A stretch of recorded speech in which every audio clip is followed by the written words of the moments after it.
If you can let me know we are on. Yes, we are on. Thank you so much. Sorry about that little delay. Um, I had 8 o'clock, and a lot of times I think it's about 8:05, and I ran behind this morning. But welcome and happy Mother's Day to everyone. We want to tell you how glad we are to have you on the air with us. We're going to be traveling up to see Mom this weekend, and going to be leaving shortly. And I told Ryan, I said, we may have two songs prepared because I am running on a big tight schedule here this morning. I think I was up till 2 o'clock getting Mother's Day gifts ready and getting things ready to go here and trying to get prepared, which is tough to do sometime. I'll turn a light down just a little bit on us, gives a little ambiance. It's kind of pretty outside today, but it is a kind of a dreary day, and it's overcast, but it's Mother's Day. It's a time we celebrate our mothers. We want to thank you for joining us on WBNL, your hometown station, AM and FM. We also stream live at radio1540.net, and we come to you live on Facebook Live with the Bread of Life Ministry Incorporated. We hope you'll join in with us. I know you've got a bunch of Mother's Day stuff planned. Everybody's seeing their mother, and I'd like to do a big shout out to my mothers. I have a lot of them, but Kathleen and Jane, I love you very much. I will be going up to Indiana this weekend, so we'll do our Mother's Day celebration. I will with you next weekend, and I will give you a shout out before I leave to go see Mom for Mother's Day. It's May 9th, and we've been on the air now. Dad started this 51 years ago, October. We may be going on 52. I have to think about this, and I need to write the date down so I know. But we want to tell you today that we've got a good title for Mother's Day. And I know everybody thought we would probably go to the Bible, find a great mother. There's so many mothers in the Bible that were wonderful people. They did great things. They changed history. Women changed history. And a lot of mothers changed history. There were a lot of mothers in the Bible that made mistakes. That's something that mothers do. We're all human, and that's something we do. So it's the title today hit me when I got up this morning. What if? And I think another thing, because a personal song came up in my mind. It was called "What If," and what if a mountain couldn't be moved? What if this? What you couldn't do that? What if? And it said, like, Jesus take control, and that will be our scripture. A few years ago, something that was very funny. Hey, Ruth Ann, thanks for joining.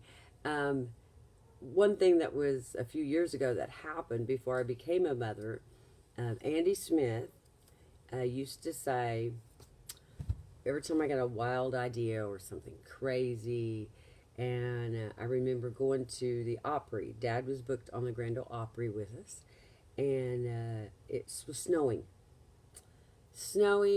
flakes this big, and I'm standing outside. I'm young. It was my first Opry appearance, and Dad was going to be with me to sing, and I was so upset, and I stood outside in the yard, and him and Jane watched me, and I just go, "It's not going to snow. It's not going to snow." And he said, "Sherry, if a frog had wings, he wouldn't bump his butt when he hopped. It's snowing. You can't play what ifs." And I wrote that song. If a frog had wings, he wouldn't bump his butt when he hopped. That was a comedy song, one of my first comedy songs I wrote. And so I got to think about that what ifs. We're all mothers, fathers, and parents beat up on themselves. We all do. If you're not a parent, you're a mother or a father to someone. You're an example. And we beat up on ourselves on people that we influence. What if? I think sometimes mothers do it more because we wonder if we had done something different, would our children be different? Would they be better? Would they be worse? Would there be indifference? What if? That's a huge statement. And if you think about it in the Bible, what if Jesus never chose the cross? Where would we be? Lost. So this is kind of an up close and personal. And I'm going to see Mom today. And I didn't know till years later. My mom gave up a career. A lot of you don't know, but she went to college and she was a secretary.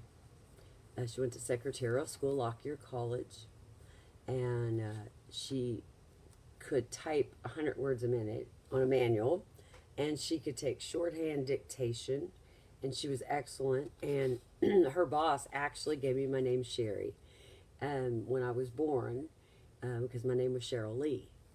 So after I was born, she worked for a while and then decided that she was going to give up her career to raise me, along with my two siblings that came later. And she gave that up after I was born. My mother, until I was 24, and today a lot of it's still the same, but she was tough. She was hard. You made your bed, you had to pop a quarter on it. It was like the army. Had to be picked up. She was strict. I was let's just say I was older. I'm not giving my age away. But I was, hey Josh, thanks for joining. I was way older, and I would come to visit, married with children, and she still locked the screen at midnight. So if I was not home, she pulled that old, oh, I'm sorry, did I lock the screen on you? I didn't mean to. What time is it? And she always told me if you were 80, there was a curfew at her house. So was she strict? Yes. She was frugal. She made our clothes. And what was left over, she made my baby doll clothes, my Barbie clothes. But there were no books like Dr. Spock that came with having a baby. Here are the directions. Here are the feeding times. Here are the changing times. Because no one person is the same. On the other hand, in my situation, I never doubted at all my mother loved us. She never, ever, ever gave me a seed of doubt she didn't love us. But she was tough. She was hard. She was strict. She was frugal. She was right down the road. And as a child, I always said, I will never be like my mother. Never. The older I get, I'm Shirley. Cheryl Lee just became Shirley. On the other hand, I was told I might never have children. So I went a career path. I followed my dreams. I went to Nashville and sang. And 2 times, they looked at me and said, you're going to have a baby. And I'm like, what? I was scared. I was fearful. We decided I was going to keep the career, work it, and raise the children. They would stay at home or they would go on the road. And they would move around a lot and travel. Or they would stay at home. Was I strict? Yes. I pulled the mom. There was a list on the fridge. These are your chores. Everybody has to do them. And I still get told that today. There was a little paddle up there. It said the attitude adjuster. Mom didn't believe spanking hurt any. And so I went a different path. Now, on the room, as long as I didn't see in that room and that door was shut, they could live in it any way they wanted to. Because I tried to do something different, make something a little bit better. I was 24 years old before I realized what Mom did for me. I remember calling her at Low Point from Nashville and saying, I'm 24. You never really ever said, I love you, and hug me and kiss me, except when I was little. I don't remember that. We remember things and we forget things. And I remember Mom used to say, you don't have to always say I love you, to show I love you, and you know I love you. And at 24, she said, I love you. And today, I am who I am today because of my mother and my father. Did she make mistakes? Yes. Did she do things right? Yes. Did I make mistakes? Yes. Did I do some things right? I hope so. But a lot of her raising me was passed down into my raising my daughters. I was strict. I feel like I was tough. I tried to correct things that I thought I missed out on to make their lives what I thought was better. Did I? I don't know. All I know is this week, my oldest daughter said something that meant the world to me. She thanked me for all her birthday parties. One thing that I never got, Mom and Dad made our birthdays special. And being frugal and living in the country, we always got to pick out our favorite place to eat. I think Tim's was McDonald's. That was when Big Macs were 2 for $1, I think.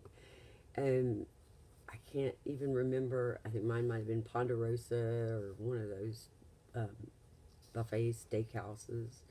But we never had really birthday parties with kids.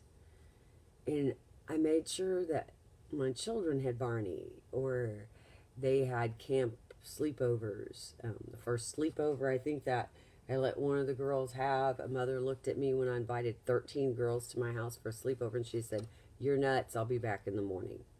Obviously, this is your first child. So I learned from mistake that she thanked me and said, "Mom, I can't believe there are people out there that never had birthday parties." Hey, Linda. That meant the world to me. Little cards she's written. Things she's done that Mom passed down to me that I see both my girls do. And I think, I did some things right. I shouldn't look at those what ifs all the time. My children, whether they have children or not, they have become independent women, fearless, brave, and I'm proud of what they've accomplished. College graduates they fought to graduate, careers they chose, strong beliefs and morals, and more. So when I look back and I say, yes, I made mistakes, I did things wrong as a mother, there was something that was done right. And what ifs as a mother was only the devil putting doubt in something bad I had done, or something I had done to change someone, when what ifs, we can't look back. Mistakes I made, yes. Was I always there for them? No. Their family was. When I went on the road, their dad, the grandparents. Mom wrote me a letter a few years ago, and I still have it. And in that letter, she wrote her what ifs. And she wrote how all these years of things that she didn't do or she did do, and how she didn't really want to give up sometimes her career for staying home and being a mother and not having the book of knowing how to raise us. But she was so proud of me and what her children had done. So Mom wrote me that, her what ifs. And in my book now, my mom did nothing wrong. the older we get, we find out how much they did good and right. As a mother, a father, anyone today, you're an influence to someone. So you're a parent to someone. And you can't do this. You can't go back. You can only go forward. What if is only the devil giving you doubt? Children are a blessing from God, but they have accountabilities to their parents too. We all fall short, and we make bigger expectations than were possible to make on a daily basis. So move ahead. And as we say in the country, don't waller in the past of what ifs. The scripture I found today was really good. It said, don't be so hard on yourself. With the book, my friend Kelly, like I said, advertise Kelly. It says, don't be so hard on yourself. Because you make mistakes. Instead of floundering in the past, release your mistakes to me. Look to me, trust me, anticipating my infinite creativity, and it will weave good choices and bad into a lovely design. I thought that was beautiful. And being human, you make mistakes. Romans 8:28 said, all things work together for good to them that love God, to them who are called according to his purpose. And we all have a purpose. We have a calling. It took me a long time to know that this was going to be part of my calling. But we have a purpose. And looking back on what ifs is not going to help the future of what will be. Micah 7:7. Therefore I will look unto the Lord. I will wait, which is hard for a Carlisle, but I will wait for the God of my salvation. My God will hear me. He will hear my cries. So today, I want to leave you with this thought and tell you a little update on the Bread of Life. I want to leave you with the thought of, don't look at the what ifs. Don't write the what ifs. Look at the what will be's. As a mother, a father, and an influencer to those around you. We thank you, and we want you to share this program. It's every morning at 8 o'clock, and you'll find me on Saturday morning on Faces of HNC with our head and neck cancer awareness. And we want to tell you that the Bread of Life ministry is going well. We are still looking. I will be up there this weekend, and I'm going to be Bill Jr. I'm going to be talking to a lot of people to get that concrete done on the driveway, which we have to have done. And it's a big project, but God will supply our needs in riches and glory. He always does. And if you want to support the Bread of Life and you want to help with this concrete project that we're doing, please call 812-922-5424. Talk to Jim or Lori. If you would like to email the Bread of Life Ministry, it's bol1973@aol.com. You can always email me too as a board member, sherrycs@millerps.com. If you're an individual and you need help, we're there for you, free, to those who need in the tri-state area. Call 812-922-5339. If you're an agency that would like to help and carry the Bread of Life work farther in your area, please call 812-922-5424. Find us on all forms of social media, and these videos that we're doing for WBNL and with WBNL for so many years, and backlogs of dads, will be seen on our new YouTube, which is called the Bread of Life Ministry Radio Program, WBNL. And we are always sponsored by the best furnishing place in town for the tri-state area. It's Town Square Furnishing in Boonville, Indiana. Thank you so much for your time. We love you. Pray for safe travels on my way up there now. And God bless you till next week. And I'll see you on Saturday with Faces of HNC.